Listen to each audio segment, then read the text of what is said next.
Pembunuhan yang cukup sadis dialami oleh sepasang remaja, Eki dan juga Vina. Sampai 8 tahun.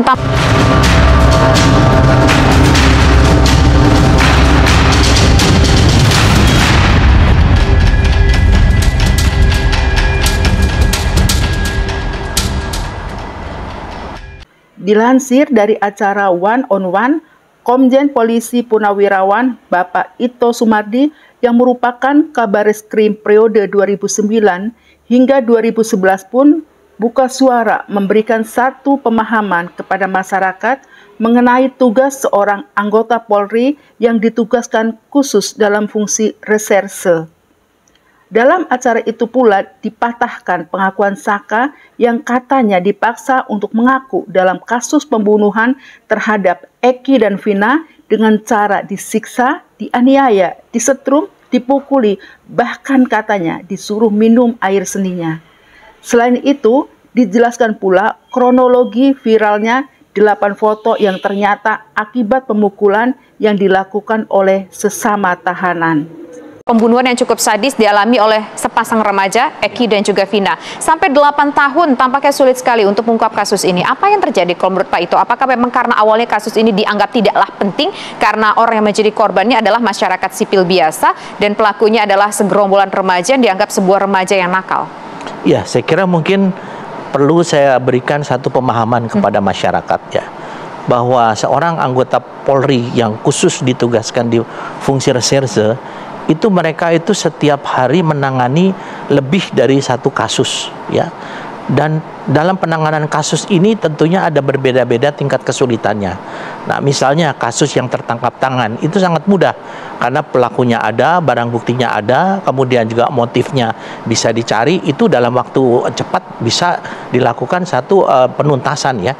Tapi untuk kasus yang menyangkut Eki dengan Vina almarhum ini, itu memang saya bisa merasakan kesulitan dari penyidik. Kenapa? Karena kasus ini kan sudah dilakukan upaya oleh pihak kepolisian ya, dalam hal ini Polres Cirebon, yaitu dengan menangkap 8 orang pelaku, memproses, mengumpulkan bukti-bukti, kemudian juga membuat resume dan menyerahkan kepada pihak jaksa penuntut umum sampai disidangkan, dan putusannya itu jelas sudah ada keputusan yang memiliki kekuatan hukum yang tetap. Nah, pada saat proses pemberkasan ini tentunya dari pihak kejaksaan juga selalu memberikan arahan apa yang kurang, apa yang harus dilengkapi. Kenapa demikian? Karena polisi ini kan menetapkan pasal awal yang disangkakan, yaitu pembunuhan berencana ya 340, kemudian pembunuhan 338, dan juga masalah undang-undang anak pasal 81. Nah, jaksa ini juga nggak mau sembarangan karena kan mereka nanti akan berjuang di pengadilan untuk bisa membuktikan apakah memang yang dibuat oleh polisi ini, baik dari alat bukti maupun resume daripada hasil pemeriksaannya ini, itu memenuhi syarat atau tidak. Nah, dalam proses penanganan 8 orang ini kemudian berkembang, yaitu dengan keterangan 8 orang ini bahwa masih ada teman-temannya yang belum ditangkap, yaitu 3 orang. Sehingga dibuatlah di sana DPO. DPO ini sebetulnya kalau sesuai dengan manajemen penyidikan, Pak, ini harus betul-betul tidak boleh ada namanya data-data yang terlewat, termasuk foto. Karena kan kita ingin supaya masyarakat bisa memberikan masukan ke pihak kepolisian. Nah, sekarang orang banyak bertanya, kenapa tidak ada fotonya? Karena kita bicara masalah ilmu kriminologi ya, bahwa orang yang berbuat kesalahan itu tidak mungkin dia akan mengakui, atau kalau bisa dia berusaha mengaburkan masalahnya. Apalagi kejahatan ini kan dilakukan oleh kelompok ya, sekelompok orang. Tentunya rasa solidaritas dan lain sebagainya mereka, sehingga mereka memberikan identitas yang memang sulit untuk bagi kepolisian membuat identitas DPO sebagaimana yang semestinya. Seperti misalnya ada foto, mungkin kalau ada foto dari dulu udah bisa ditangkap ya. Nah, kemudian mereka mencabut BAP-nya.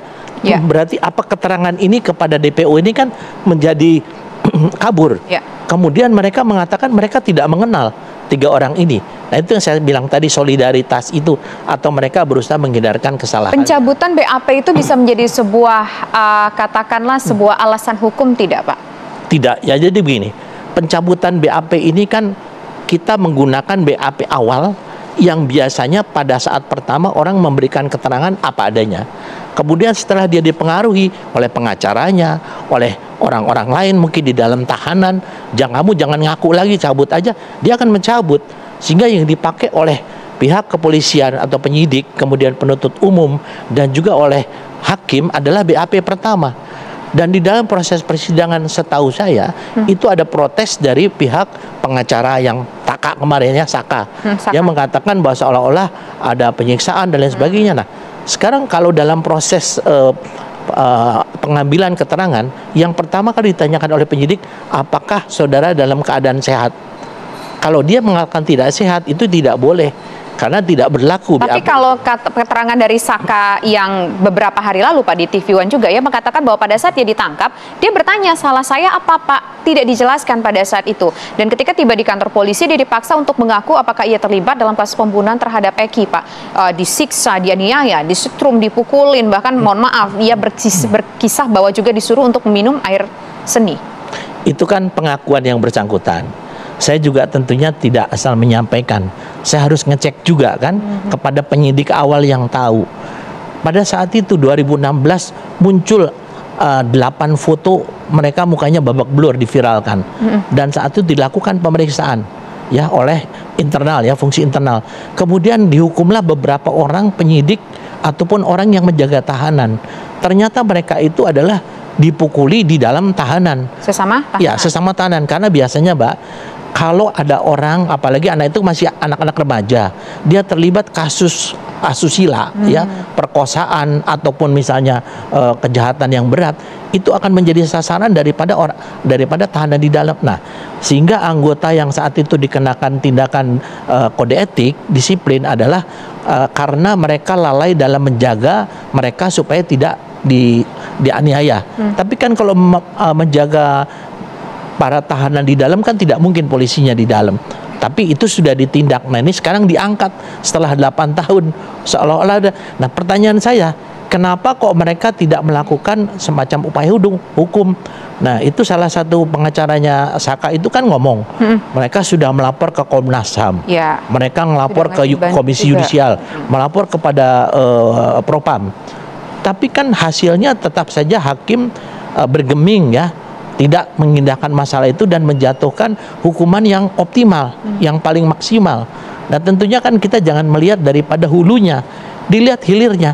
Kalau misalnya hakim itu mengatakan bahwa mereka ternyata tidak bersalah, boleh kita katakan bahwa di penyidikan itu terjadi salah tangkap atau salah menerapkan pasal. Tapi ini kan betul-betul yang disangkakan kepada mereka pasal 340, dan hakim memutus 340 melalui 3 tingkatan pengadilan negeri, kemudian pengadilan tinggi, sampai dengan Mahkamah Agung. Itu sudah inkrah. Kemudian mereka, saya dengar, mengajukan gerasi. Gerasinya juga ditolak. Nah, sekarang ada satu upaya lagi. Silakan kalau ada novum baru, tempuh saja PK. Kan mudah saya kira kan. Tapi ya kembali lagi tuh Mbak ya, kita tidak bisa mengatakan dari sisi kita bahwa petugas kepolisian tidak serius. Kalau namanya berdasarkan manajemen kepolisian yang saya nilai sebagai, saya pernah berdinas di reserse lama, Polres Cirebon sudah optimal karena bisa membawa 8 orang ini.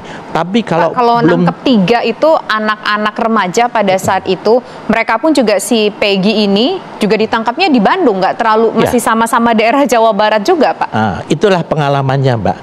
Tidak mudah mencari orang yang saat itu statusnya melarikan diri. Karena tadi saya sampaikan, penyidik yang menangani kasus ini, dia sudah dihadapkan lagi dengan kasus lain, dihadapkan lagi dengan kasus lain yang mungkin lebih berat, harus prioritas. Sehingga menurut saya, kalau di polisi, kalau di kejaksaan kan ada satgas namanya pemburu koruptor. Nah, mungkin kalau di polisi ada satgas pemburu DPO, ini akan lebih memudahkan. Jadi dari kasus ini juga menjadi pelajaran juga menurut saya. Nah, ini menarik juga nih, ngomong-ngomong soal DPO. Ini kan ketika DPO ada 3, kemarin 1 udah ketangkep. Yang lain kan kita juga nggak tahu fotonya, Pak. Emang nggak apa-apa, Pak, DPO itu ketika dicari nggak ada fotonya? Justru dengan tidak ada fotonya itu tidak ada tindakan, istilahnya tidak ada konsekuensi hukum bagi polisi. Kalau ada fotonya, kalau salah kan kita kena salah.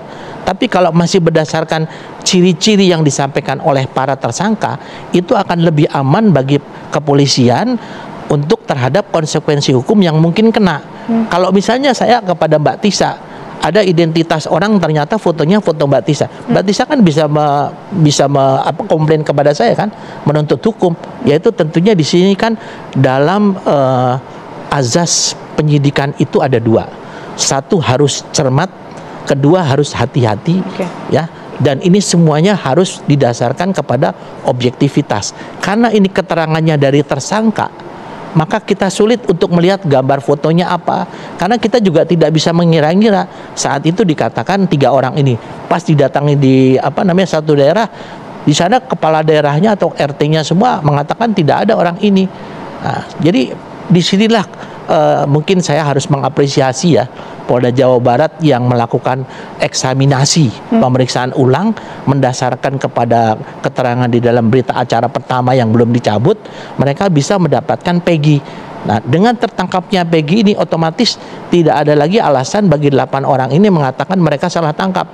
Karena Peggy akan menceritakan penangkapan Peggy ini kan didasarkan dari keterangan mereka. Ya, 8. Ya, dari 8 orang ini. Peggy nanti akan cerita perannya dia apa? Sebagai pelaku utamakah? Ataukah mungkin dia hanya bersama-sama?